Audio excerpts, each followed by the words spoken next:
Why America is like this. You want to understand why America is like this? Why Trump happened, why the rot keeps spreading, why cruelty isn't a bug, but the feature? It's not a mystery, it's the oldest story we've never told honestly, and until we face it, we will keep collapsing into darker versions of ourselves. This country was not founded on freedom. It was founded on stolen land, cleared by slaughter, and built by stolen people, broken by force. That is the foundational transaction. Everything else is decoration. We did not reckon with the genocide of native peoples. We mythologized it. We made westerns about it. We named football teams after the dead. We paved over bones and called it destiny.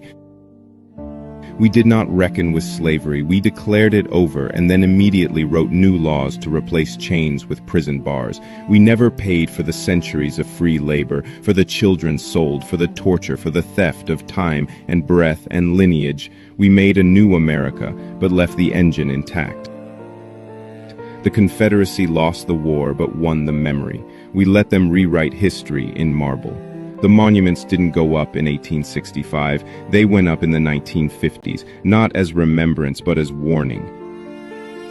We never cleansed the institutions. The racists became sheriffs, the sheriffs became senators, and the logic of white supremacy adapted, changing shape, changing code, but never losing its grip. That's why America elects racists, not in spite of our history, but because of it. When the mask slips and the candidate says the quiet part out loud, it doesn't alienate the country. It clarifies it. Trump didn't invent any of this. He just said it without shame. And for millions, that was the fantasy. A man who would take every buried cruelty and wear it like a crown. This is why they're banning books, why they're rewriting curricula, why the very mention of racism or history now sets off alarms, because they know what we'd find if we looked too closely. A country terrified of its own reflection. Reparations aren't radical, they're overdue. Truth-telling isn't divisive, it's the only way out. And if we don't learn from Germany, if we don't enshrine what happened, criminalize its symbols, and build laws that make it unrepeatable, then we are telling the future exactly what we're willing to tolerate again.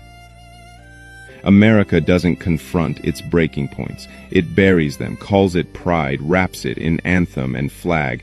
But buried things don't disappear. They grow back meaner. And we are running out of time to break the cycle.